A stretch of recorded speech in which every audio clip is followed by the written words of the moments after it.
Кафето и газираните пијалоци не се решение за низок притисок. Ова го појаснува доктор Томица Наков од итната медицинска помош во Штип. Според него, иако по народни верување кафето крева, вистината е дека ефектот трае само неколку минути. Потоа телото реагира диуретички, го забрзува мокрењето и притисокот дури може да падне повеќе. За стабилизирање на низок притисок, многу посигурно е умерено солена храна. Суп и ајран благо посолени оброци, наместо кафе кое прави нагли осцилации. Да, мислам, Кока-колата, реално сега Кока-колата и кафето, кој што посебно за кафето, кој што тај некоја си во народот е као приказна дека го зголемува притисок, е физиолошки и не е баш така. Да, точно дека го зголемува притисок, ама за кратко го зголемува притисок, а потоа кафето, односно кофеинот делува како доста, ајде да не кажам јак, ама среден диуретик, кој што те тера повеќе да мокри, со тоа нагло доаѓа до пат на притисок. Значи, за да се нормализира тој притисок, ако е веќе многу низок, посигурната варијанта е конзумирање на средно солена храна.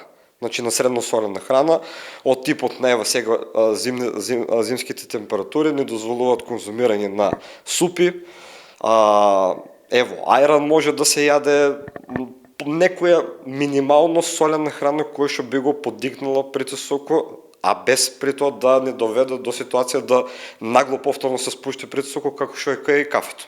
Во итната медицинска помош предупредуваат и на уште една навика – лекување по старо. Се повеќе граѓани се обидуваат да ги смируваат симптомите со лук, домашни рецепти и народна медицина. Сега имаме група на граѓани кои што си се навикнати да се лекуваат по некој старски начин. Пример, користење на лук за намалување на крвниот притисок, користење на народната медицина за облажување или лекување на некои симптоми.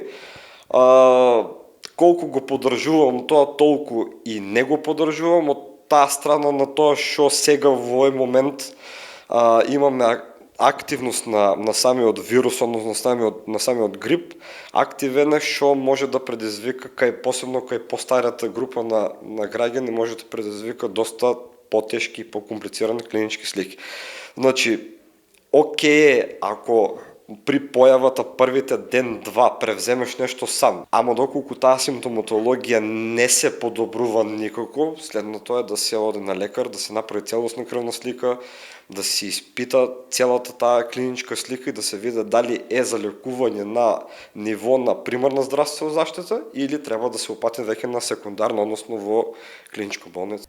Инаку лекарите предупредуваат и кафето и домашните рецепти имаат своји ограничувања. Во време на зголемен број случаи на грип и нестабилни симптоми, најважно е навремено да се побара стручна помош.